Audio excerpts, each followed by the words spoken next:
Dengan Ibu siapa di mana? Maybe di Jakarta. Bu Medi di Iya. Jakarta. Oke, udah berapa lama Bu investasi di pasar saham? Eh, Join M-Trade dari Juni. Dari Juni ya? Oh, oke Ya. oke oke. Ada yang mau ditanyakan Ibu? Oke, kan waktu itu kan ada beberapa saham yang untuk semi investing. Nah, kayak Adi, Indi, terus Waskita. Buat Ibu beberapa bulan ya. Iya. Nah, Ibu terus dapat di harga berapa? Adi di 655. Bentar ya, satu-satu ya eh, Bu, saya ngecek ya. ya. Bentar ya. Adi di 655. Oke, very good. Itu masih di stage 1. Berarti Ibu sekarang kalau 655 udah cuan 94%. Wow. Oke. Iya, iya. Terus Oke, next. Indi, aduh saya Indi tuh juga udah sekitar 90-an ya, 90%-an, 80 something gitu. Saya akunnya Oke. beda nih situ. Satu lagi yang WSKT. Nah, itu pertanyaannya kalau mau nambah WSKT Tunggu. dan Harga berapaan? WSKT juga di bawah, Miss. Di stage 1 udah cuan berapa Iya. persenan? 80 something lah. Pertanyaan saya sekarang setelah saya nanya angka harga beli, pertanyaan saya adalah Ibu udah punya ketiga saham ini masing-masing berapa persen dari total portfolio? Itu lebih penting. Oh, ya itu yang enggak. Nah, masalahnya masih berantakan sih, karena kan sebelumnya tuh kayak ngarang-ngarang lah belinya, jadi agak banyak jenis sahamnya, terus belum berani jumlah banyak. Makanya kemarin kan misalnya masuknya jumlah persentasenya nggak jelas ya, Miss, karena saham saya banyak. Nah, tapi pengen nambah. Kalau pengen nambah bisa nggak? Oke. Jadi gini, karena Ibu nggak bisa jawab pertanyaan yang kedua ini, besok Ibu mesti buat satu tabel, buat tabel sendiri, ada harga beli, ada lot dan harga pastinya ya, dikaliin kan jadi nominal belinya berapa. Terus itu Ibu mesti tahu nominal belinya tiap saham ini dibandingin dengan total portfolio itu berapa persen. Itu sangat penting sekali gitu. Dan kalau saran saya sih sebenarnya ya, Ibu udah punya dari modal bawah saat ini, itu udah jangan diutak-atik, jangan ditambah-tambah lagi. Itu anggap aja satu portfolio yang terpisah. Kalau misalkan mau trading saat ini, gunakan portfolio yang lain, nggak peduli sahamnya sama atau beda, gunakan yang lain. Supaya apa? Supaya nggak ada attachment dengan yang pertama ini. Karena kalau ada attachment dengan yang pertama, misalkan Ibu nambah lagi, ini misalkan punya 10 juta, beli lagi 30 juta, ternyata yang modal atas kan pasti lebih riskan dong, pasti lebih ada resiko. Nah, ini pertanyaan macam kayak gini yang saya pengen bahas gitu. Yang 30 juta di atas pasti resiko lebih besar dong. Nah, ini nanti akan pengaruhi yang di sini. Ibu akan jadi bingung, ini gimana ya, gimana kayak gitu. Jadi better dipisahin benar-benar, make a new portfolio, a new plan khusus buat trading gitu. Dan kalau trading nominalnya juga harus sama. Misalkan masukin 100 juta, buat 10 saham, satu saham 10%, ya udah segitu terus. Kalau lagi dapat saham yang high risk, kan kita kadang ngasih tahu, misalkan APLN Asri, PKR, ATCK, gerakannya naik turunnya cepet gitu ya, high risk gitu. Nah, Ibu bisa 5% dulu. 5% berapa? Langsung di kepala, langsung pop up, langsung tahu, angkanya udah fix. Jadi kalau misalkan nih kayak BSDE, dia gerakannya lebih steady, kita bilang 10%, langsung tahu 10%-nya tuh berapa. Nah, itu yang sangat penting banget.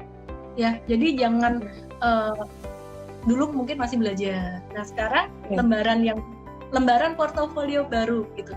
Jadi better bikin portofolio baru dan jangan attach dengan saham-saham yang udah ada gitu. Terus ya, jadi yang semi investing itu meskipun dia turun nggak usah diapa-apain ya, diemin aja. Kita kasih tahu kalau aku keluar, saya kasih tahu. Saya juga sama kayak Ibu, portofolio saya kayak gitu. Jadi kalau kita keluar udah waktunya, ayo keluar semuanya, itu di Amtrade kita kasih tahu ya gitu. Jadi boleh satu lagi nggak, Miss? Satu lagi ya. Kalau yang trading kan proses ya, misalnya harusnya satu saham 10 juta, tapi dari dulu tuh kayak belum berani di atas 5 juta karena kayak kalau lihat minus langsung gede kan. Nah itu caranya gimana dari switch dari yang misalnya biasanya ngambil maksimal 5 juta mau ke 10 kan berarti persentasi sahamnya jadi berantakan ya? Atau kalau ngambilnya 5% semua boleh nggak 20 saham? Banyak. Intinya mau naik kelas kan, mau naik kelas gitu kan, mau naik kelas secara persentasenya kan. Better ibu trade dengan 5% kali 20 itu dulu instead of maksain ke 10% kali 10. Jadi itu akan melatih, jadi 5% kali 20 itu akan memberikan ruang buat mental ibu untuk bisa terhadap kesalahan, to embrace mistakes, and it's very important kalau kita bisa embrace mistakes gitu untuk bisa explore, bisa maju semakin bagus lagi ke depan. Karena kalau kita takut salah itu udah pasti pengambilan keputusan jadi nggak bijaksana gitu. Oke. Terima kasih, Miss. 20 saham, pada teriak 20 saham kalau ngikutin M-Trade ada petunjuknya. Kalau beberapa bulan kemarin tuh saya bilang selama tahun 2020 ini 80% investing, 20% trading. Sekarang udah agak-agak berubah sebenarnya 60-70% investing, 30-40% trading. Kenapa? Karena sekarang saham-saham yang buat investing itu sebenarnya valuasinya udah agak-agak naik gitu.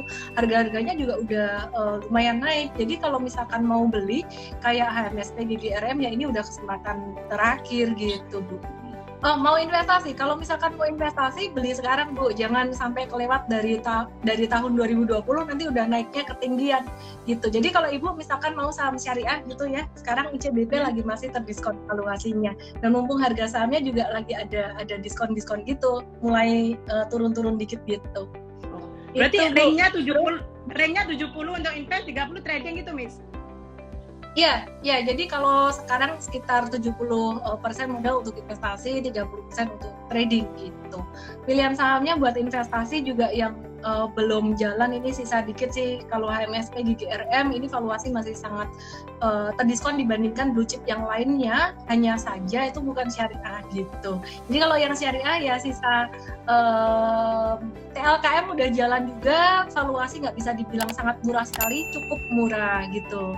TLKM dan buat Ibu saya pilihin mungkin TLKM dan ICBP ya, karena BBNI juga nggak syariah gitu. Ya Telkom yang mana itu ya. Kalau BRIS kurang ya, Miss? BRIS itu lebih buat trading ya Ibu ya. Jadi kalau BRIS itu fundamentalnya belum itulah ya, karena baru merger ya.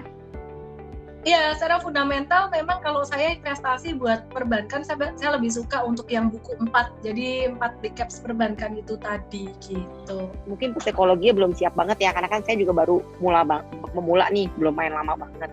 Jadi kadang ini kira-kira udah segini profitnya, lepas apa enggak ya? Begitu saya lepas kadang saya suka intipin lagi tuh saham. Naik, saya suka tergoda banget, saya beli lagi gitu loh. Akhirnya jadi minus gitu loh, Miss. Jadi curhat nih saya. Nah, jadi kira-kira Miss ada saran nggak gitu untuk psikologi trading saya, dan apakah manajemen money management saya udah bener apa belum gitu?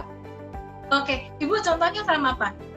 Yang tadi kalau kayak saya untuk invest sih bank sih ya, saya beli BBNI, beli BBCA, BBRI, BDMN saya beli. Itu yang memang rencana saya buat invest. Sama Antam saya juga beli. Antam sebenarnya saya bingung sih, saya niatnya buat invest, cuman ya agak ketar-ketir juga sih ya dia, maksudnya kadang kemarin sempat turun, saya masih hold juga sih tuh, untung naik lagi. Jadi kita Antam masih consider mau buat invest atau buat trading, saya masih belum ada arahan sih nih sebenarnya. Nah kalau untuk trading, jujurnya saya demen banget nih, emang nekat juga sih kadang, demen banget saham-saham yang kayak second layer, maksudnya yang kayak Doit, Indi, bahkan Friend juga saya ada gitu. Oke. Jadi kalau Ibu sebenarnya sekarang saham-sahamnya udah cukup bagus ya, buat investing juga pilihannya cukup bagus. Cuman tadi buat investing aku cuma mau komen dikit Antam kalau saya nggak investing. Karena Antam itu kan dia sangat sekali ya komoditas, dan juga secara teknikal untuk Antam Inco ini udah di sangat resisten banget gitu. Jadi mungkin step satunya Ibu belajar tentang analisis teknikal dulu gitu. Simpel aja sih, ngikutin YouTube. Saya ada bahas review-review, kalau lagi nge-live di YouTube juga ada gitu. Di M-Trade juga banyak banget MTED versi 2 ada edukasinya step by step, analisis teknikal itu ada gitu. Kita akan rilis Januari nanti. Sekarang udah rilis bertahap sebenarnya.